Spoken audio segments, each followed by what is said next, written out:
안녕하세요. 오덕입니다. 네, 오늘은 지수랑 최근에 빅테크가 똥 싸고 있기 때문에 빅테크를 설명해 드리도록 하겠습니다. 좀 최근에 올라가려는 이런 쐐기형 모양 상태에서 수요일 날 급락이 나왔어요. 이 급락의 주된 요인이 뭐였다? 네, 빅테크 기술주 시총이 큰 종목들이 하락이었죠. 근데 그 원인이 불명확했다. 그리고 이제 제가 그날은 좀 오버나이트 하면서 브리핑을 드렸어요. 멤버십 분들에게. 요 부분에서 상승했던 이유와 마감 자리, 그다음에 이제 TSMC 실적 이후에 어제 상승을 했는데 어제도 기술주, 빅테크 위주로는 오르지 못했죠. 반도체, TSMC와 관련된 종목들만 올랐어요. 그래서 지금 구간에서 정확하게 추세를 전환하지 못했다. 그 상황에 오늘이 무슨 날이다? 네, 월물 옵션 만기입니다. 그래서 오늘 기본적으로 월물 옵션 만기 기준으로 오늘 옵션 상황은 괜찮다. 그래서 지금 현 상태에서 다시 한번 이 630을 두들기는 모양이 나올 수 있습니다. 하지만은 지금 요 구간에서 이 630을 돌파해서 상승으로 가기 위해서 추가적으로 랠리가 이어지기 위해서는 뭐가 중요하다? 네, 빅테크 시총이 큰 기술주들의 움직임이 중요하다. 그렇기 때문에 지금 빅테크들의 움직임을 잘 체크하셔야 됩니다. 그럼 지금 최근에 증시가 빅테크가 떨어지는데도 증시가 잘 버텼죠. 그러면은 즉 순환매가 이루어지고 있다라는 건데 특히 몇몇 중소형주들 폼이 괜찮죠. 그러면 이때 이런 생각을 합니다. 빅테크를 가지고 있던 분들이 빅테크가 기니까 빅테크를 팔고 중소형주로 넘어가서 중소형주에서 수익을 봐야겠구나. 요런 생각을 하시는데 그런 생각을 하셔서 빅테크에서 팔고 중소형주로 넘어가면은 그때 이제 중소형주가 떨어지고 빅테크가 다시 오를 수 있는 상황이기 때문에 지금 구간에서는 빅테크를 좀 고통받으면서 들고 계시는 분들도 물량 털리지 마시고 홀딩을 계속 하시는 걸 추천드립니다. 자, 그리고 최근에 하방 베팅이 많다라고 많이 들어보셨을 거예요. 옵션에서 뭐 1 월, 2 월, 3월 이렇게 하방 베팅이 많다. 근데 지금 실제로 보여드리면 네, 이제 QQQ 옵션 체인이거든요. 이제 볼륨과 OI죠. 이게 풋콜 레티오가 1이 넘어가면은 풋 베팅이 많다라는 거예요. 자, 2 월, 3 월까지 풋 베팅이 많아요, 기술주. 그리고 네, 스파이, S&P도 QQQ보단 적지만 풋 베팅이 많다, 전체적으로. 자, 그러면은 이 풋배팅 때문에 우리가 숏을 봐야 하는가? 그건 아니다. 지금 이 풋배팅이 많은 이유는 몇 가지 이유가 있는데, 자, 그 이유 중에 하나는 이 3탑. 세 번에 지금 630을 넘지 못하는 요 탑을 만들고 있잖아요, 저항. 그래서 요렇게 저항을 맞고 떨어졌을 때는 힘이 이제 사라지면서 차익 실현 물량이 더 나올 것이다. 요런 거에 대한 베팅. 그리고 지금 요 추세가 자, 해가 넘어가는 12 월, 1 월, 2월 좀 약세가 진행될 수 있는 경우의 수가 있는 구간이거든요. 그래서 이게 작년에도 자, 이때 구간에서 하락을 했다가 꾸역꾸역 올라가다가 살짝 뚫고 급락을 했죠. 그래서 요거에 대한 심리적 압박감을 볼 수 있다. 네, 그리고 두 번째 이슈는 트럼프 임기 2년 차죠. 거기다 중간 선거가 있는 해고요. 과거 데이터로 봤을 때 이런 연도에는 변동성이 컸다. 그렇기 때문에 지금 풋 베팅이 많이 들어온 상황이다라고 보시면 됩니다. 그래서 옵션에서 풋 베팅이 이렇게 많이 들어왔다고 해서 빠지는 건 아닙니다. 그래서 전체적인 추세의 흐름을 봐야 되는데 저는 지금 어제 TSMC 실적도 호실적으로 나왔죠. 거기다가 이제 증설을 해요. 그러니까 이제 반도체 같은 경우에는 이게 설비하는 회사, 그러니까 주문을 하는 회사가 아니라 만드는 회사가 이제 증설을 하게 되면은 그만큼 리스크를 안아야 되는데 TSMC 같은 큰 회사가 그 리스크를 안고 더 칩을 생산을 하려는 목적으로 증설을 한다는 것 자체가 반도체나 전체적인 시장의 호재이다. 그래서 다시 한번 이끌어 나갈 수 있다고 생각을 하고요. 그 중심에는 여전히 빅테크가 있어야 된다. 그리고 지금 빅테크가 움직이지 않는 거는 곧 실적이에요. 그래서 실적이기 때문에 그 실적을 보고 좀 움직일 거라고 보여지고 아직 자사주 매입이 풀리지도 않았기 때문에 또 자사주 매입이 풀리게 되면은 더 수급이 들어올 거라고 생각합니다. 그러니까 여러분들 지금 구간에서는 이 풋옵션 때문에 꼭 이게 하방으로 꺾일 거다라고 보기보다는 여러분들의 물량을 어느 정도 가지고 홀딩을 하는 거를 추천을 드립니다. 그래서 저는 이제 방향성을 흐름을 따지고 본다고 하면은 자, 이때의 흐름으로 꺾이는 흐름보다는 지금 구간은 한번 주고 올랐다가 내려온 다음에 여기 지금 완만하게 계속 변동성이 크면서 움직이는 이 상승이 있잖아요. 그래서 이렇게 계속 치고 올라가는 것처럼 하면서 다시 한번 또 떨어졌다가 다시 또 올라가고 찔끔찔끔씩 올라가는 이 상황. 네, 지금 구간에서 그런 상황이 벌어질 수 있다. 좀 올랐다가도 또 떨어졌다가 올라갔다 떨어졌다 이러면서. 그래서 지금 구간에서 여러분들은 어느 정도 물량은 계속 확보한 상태에서 가야 된다. 그리고 지금 구간에서 빅테크가 부진하다고 해서 빅테크에서 다른 종목으로 건너가는 게 아니라 빅테크 위주로 모아두시는 게 결과적으로 2026년에 더욱더 큰 수익이 날 거라고 생각을 합니다. 네, 전체적인 흐름을 봐드렸고 단기 흐름을 봐드리면은 QQQ 620이 다시 깨지지 않는 한 리스크가 있다고 보는 구간이 아니고요. 오늘 월물 만기인데 옵션 상황이 괜찮기 때문에 다시 한번 하방을 이탈하는 무빙이 나오는 게 아니라 630을 도전하는 무빙이 나오겠다. 그래서 오늘 630을 진짜 도전을 해서 넘어가는지 요걸 체크하시면 될 것 같고요. 오늘 지수의 흐름은 나쁘지 않을 거라고 생각을 합니다.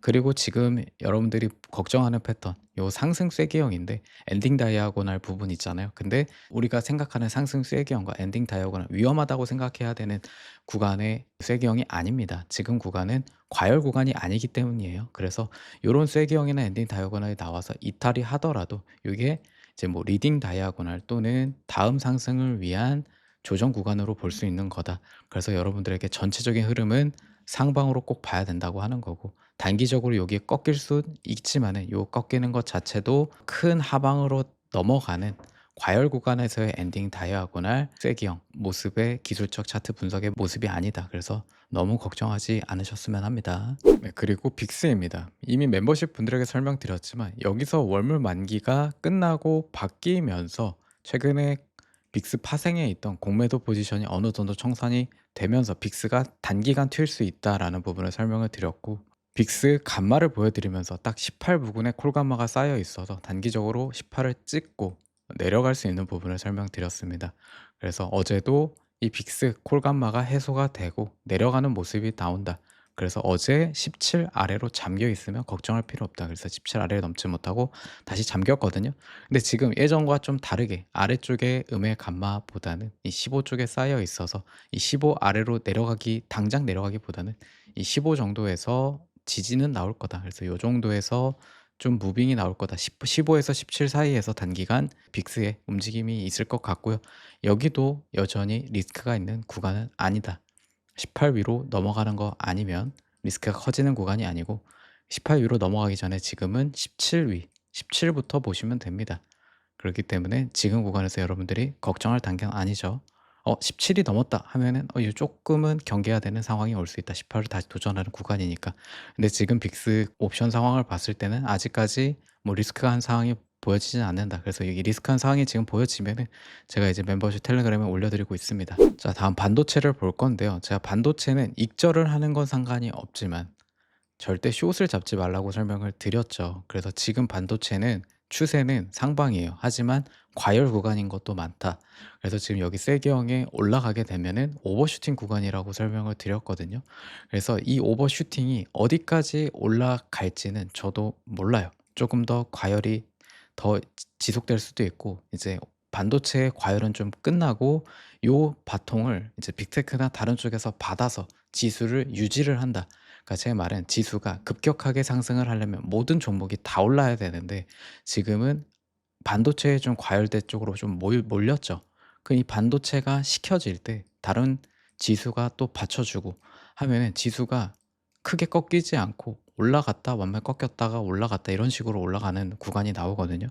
그래서 지금 반도체가 과열 구간, 오버슈팅 구간이라고 해서 숏을 잡았다가는 단기간의 포지션을 좋은 자리에서 잡을 땐 짧게 수익이 날 수 있는데 이제 애매하게 물려 가지고 갈 때는 좀 리스크가 있다라고 생각이 듭니다. TSMC 실적을 봤다시피 이제 4분기 실적이 나올 거잖아요. 그래서 나쁠 상황은 아니다라고 보여져요. 그래서 지금 구간에서 속스를 익절하는 건 괜찮지만 일정 부분은 들고 가도 된다. 하지만 이 속스를 아래가 아닌 이 윗구간에서 풀베팅해서 더 가져가는 건 리스크가 있다. 차라리 그런 리스크를 감당하려면은 이제 반도체 중에서 개별주 레버리지를 타는 게 좀 더 낫다고 생각을 합니다. 그래서 반도체가 올라가긴 올라갈 건데 지금 구간은 단기간에 과열 구간의 오버슈팅 구간이라서 좀 식히는 작업이 필요하다. 근데 이 식히는 구간이 나올 때 오버슈팅이 조금 더 어느 정도가 맥시멈이다. 이렇게까지 제가 잡아드리긴 어렵다라고 설명드립니다. 그리고 이게 슈팅이 끝나고 꺾이더라도 요 한 310에 300 아래는 깨질 확률이 매우 낮고요. 이 320에서 310 정도 내에서 그냥 지탱이 될 확률이 높다. 그리고 뭔가 이제 좀 악재 전체적인 시장의 분위기가 안 좋아서 꺾이더라도 지금 구간에서는 300 아래로 꺾일 확률은 매우 낮아 보인다. 그래서 또 요런 구간에서의 기회를 준다고 하면 또 속세를 모아갈 수 있는 구간이 되겠다라고 보시면 되겠습니다. 자, 다음 그리고 FNGU로 FNGS를 볼게요. FNGU를 이제 보시는 분들은 지금 구간에서 여기서 계속 횡보를 하면서 하락세를 유지하고 있고 여기서 이제 좀 줄어들었죠. 그래서 요런 구간에서 마지막에 한 번 더 털어내는 이 작업이 나올 수는 있어요.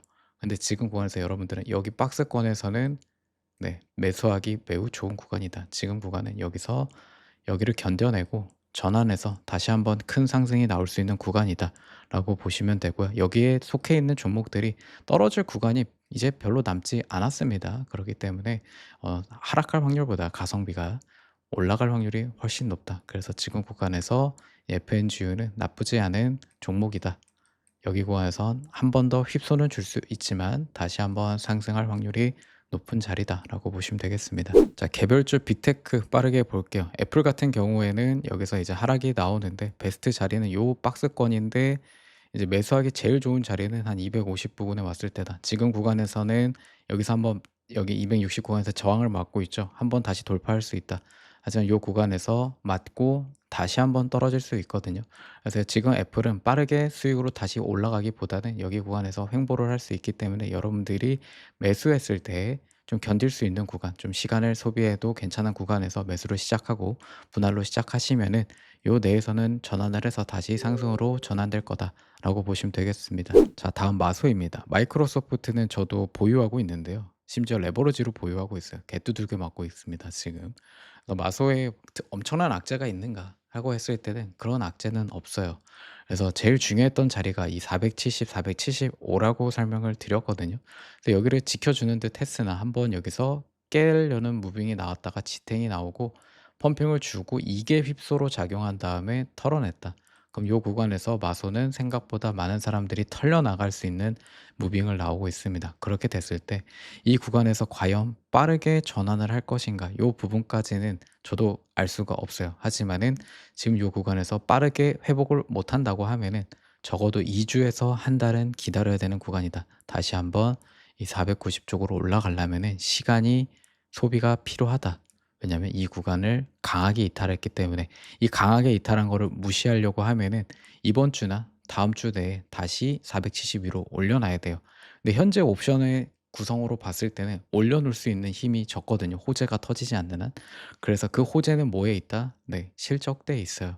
그래서 일단 실적대까지는 이 아래서 움직일 수밖에 없다. 그래서 실적 전에 만약에 450 이나 440 위까지 내려온다고 하면은 여기서 한번 다시 추가 매수를 들어가도 되는 구간이고요.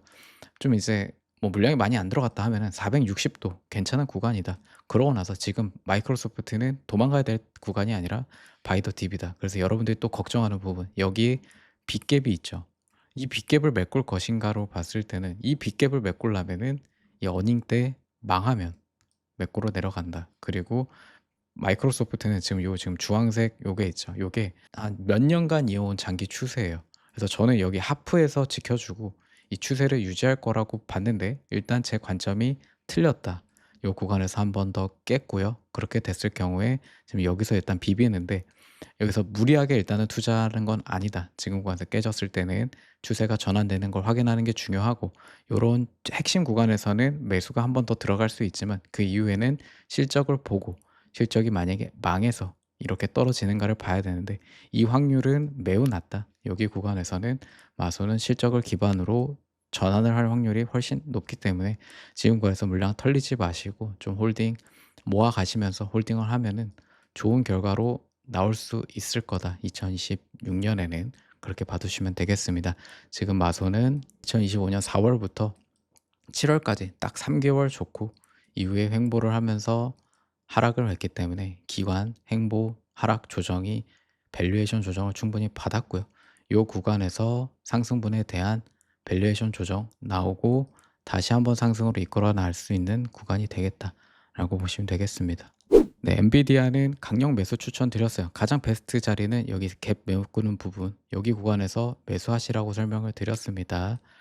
네, 그래서 지금 요 구간을 딱 찍고 바로 TSMC 소식으로서 올라가고 있는데 왜 지금 여기서 또 부딪혔느냐. 이 190에 어마무시한 콜 옵션의 저항이 있어요. 근데 이게 오늘 월물 끝나죠. 그러면서 일단 해제가 될 겁니다. 그래서 오늘 이제 만약에 여길 두들겨서 이제 해소가 돼서 하면 다음 주에 여길 뚫고 올라간다 하면은 여러분들 200까지는 괜찮다라고 보시면 됩니다. 그래서 200에 갔을 때는 요런 구간에서 레버리지를 좀 익절을 해도 상관은 없다. 근데 본주 같은 경우에는 계속 들고 가셔도 되고 여러분들의 선택에 그런 거는 맡기겠다라고 설명을 드립니다. 그래서 지금은 엔비디아는 도망갈 구간이 아니라 계속 매수를 해야 되는 구간이다라고 설명드리고 있습니다. 네, 다음 테슬라입니다. 테슬라는 잠깐 놓아주자. 본주 아니고 여러분들이 단기 트레이딩 관점으로 본다고 하면은 놓아주는 게 낫다. 만약에 매수를 하고 싶다고 하면은 최소 420 요 부근까지인데 지금 상황으로 봤을 때는 저는 테슬라가 요 최근에 이어왔던 장기까지 아닌 중장기 추세, 요 추세가 깨질 거다라고 봅니다. 이탈할 거라고 봐요. 그러면서 좀 더 횡보, 하락이 나올 건데 그래서 장기적으로 봤을 때 우리가 들고 간다고 했을 때는 이제 본주로 담아서 홀딩하는 건 상관없지만 이 TSLR 같은 경우에는 지금은 좋은 상황은 아니다. 차라리 410에서 420 부근에 왔을 때부터는 네, 매수가 가능한데 요것도 강하게 치고 올라가기보다는 좀 횡보를 하면서 위에 콜 베팅이 많거든요. 요거 다 한번 털어내야 된다라고 보여집니다. 그래서 테슬라는 단기적으로 좀 구간이 좋은 구간은 아니다라고 보여져요. 네, 다음 아마존 같은 경우에는 여기서 상승이 나오고 250에 강한 콜 저항이 있기 때문에 여기서 맞고 리턴이 나왔다. 이 리턴이 240에서 유지가 될 거라고 봤는데 지금 21선까지 찍었고 다시 한번 240에 저항을 맞고 있어요. 그래서 지금 240을 다시 돌파해 주는지를 체크하시면 되겠고 지금 아마존은 하락으로 보는 게 아니라 다시 상승으로 올라갈 수 있는 걸로 보시면 됩니다. 그래서 아마존은 계속 이제 추천드리고 있는 종목이다라고 설명드리고요. 지금 그래서 아마존 옵션 상황도 나쁘지 않다. 장기적으로도 단기적으로도 옵션 상황 자체는 좋고 일단 짧게 타겟을 잡자고 하면은 265불이고요. 장기적으로는 300불까지 또 보시면 되겠습니다. 자, 다음 메타입니다. 메타도 640만 지켜주면은 다시 상승할 수 있다. 여기 구간에서 좀 일주일간 시간이 더 필요하다라고 설명을 드렸는데 저는 이제 여기서 안 깨지고 올라갈 수 있을 걸 확률을 더 높게 본다고 했었죠. 하지만 제 예상과 다르게 결국 이제 깨지게 된다면 찍어야 되는 이 스몰 갭 자리를 찍으러 내려왔다. 그래서 지금 구간에서 추가 매수를 해도 되고요. 이제 마소처럼 좀 더 안 좋은 상황으로 진행된다. 옵션 상황이 아직 안 좋기 때문에 그럼 이제 590과 605까지도 열어둬야 됩니다. 그리고 이제 마소가처럼 이제 메타도 요 아래에 갭들이 있어요. 요런 갭들. 근데 지금 구간에서 요 갭을 메꿀 것 같진 않고요. 요 상승분에 대한 0.618 되돌림 이후에 다시 상승으로 올라갈 수 있는 구간이고 이제 메타 같은 경우에도 요 추세가 이 초록색 추세가 초장기 상승 추세이기 때문에 요 구간을 넘어갈 수 있다. 상승으로 지지를 받고 요 확률이 더 높다고 생각을 합니다. 실적은 잘 나올 거여 보여지고 이 실적이 요 주가가 감당이 안 될 정도로 못 나올 거다 그렇게 생각하기 어렵습니다. 만약에 이런 식으로 나오게 된다고 하면 마크 저크버그가 2020년도에 거의 울먹거리면서 나왔던 적이 있거든요. 주가가 억가당한다고. 그래서 또 마크 저크버그가 울먹거리면서 나오게 되면은 그때가 메타의 저점이 될 것이다. 근데 사실 그런 상황이 지금 나올 것 같지는 않습니다. 그래서 메타는 여전히 좋은 매수의 자리가 에 있다라고 보시면 되겠습니다. 자, 다음 팔란티어입니다. 팔란티어는 여기서의 리스크, 팔아야 되는 부분을 설명드리고 떨어졌을 때 이 구간에 오면은 매수를 해야 된다. 그리고 단기적으로 옵션 상황이 좋지 않기 때문에 이 180 또는 이 구간에서 저항을 맞고 떨어질 것이다. 설명을 드렸고요. 이제 1월 16일 오늘 만기가 끝납니다. 그래서 이 구간에서 이제 박스권 행보를 마치고 방향이 곧 나올 겁니다. 그래서 지금 구간에서 이 추세이기 때문에 여기서 이탈을 한다라고 하면은 한 160불, 165불 여기까지 열어둬야 됩니다. 그러면 제가 그래서 지금 구간에서는 일정 부분 만약에 들고 있다고 하면은 방향이 나올 때까지 기다린다. 이탈을 한다면 160에서 165, 그다음에 150 요 정도에서 추매를 하시는 게 좋고요. 이탈을 하지 않고 다시 180불 돌파를 한다고 하면은 일단 190에서 195 요 구간에서 저항이 한번 나올 거다. 이런 식으로 저항이 나오고 비볐다가 다시 200을 돌파하는 구간이 될 것이다. 그래서 두 가지를 선택을 하시면 됩니다. 이탈을 하게 될 시에는 160, 165, 150에서 매수를 하겠다. 올라간다고 하면은 이런 구간에서는 한번 익절을 하고 다시 한번 요 구간에 왔을 때 매수를 하든가 요런 거는 이제 그때 가서 설명을 드리도록 하겠습니다. 네, 오늘 영상은 여기까지 하고요. 오늘은 월물 옵션 만기이기 때문에 지수 마감이 중요합니다. 그리고 그 지수 마감 위치에 따라서 어떤 섹터에 수급이 들어갔는지 요것도 중요하겠죠. 결국 지수가 더 크게 상승을 하기 위해서는 M7 빅테크의 수급이 더 들어와야 됩니다. 그래서 우리가 지금 제일 중요하게 체크해야 되는 거는 M7 빅테크의 움직임이다. 그래서 그것까지 확인을 하면서 체크한 다음에 다시 또 영상을 제작하도록 하겠습니다. 네, 영상 시청해 주셔서 감사드리고요. 영상이 도움이 되셨다면 좋아요와 구독, 댓글 부탁드리겠습니다. 시청해 주셔서 감사합니다.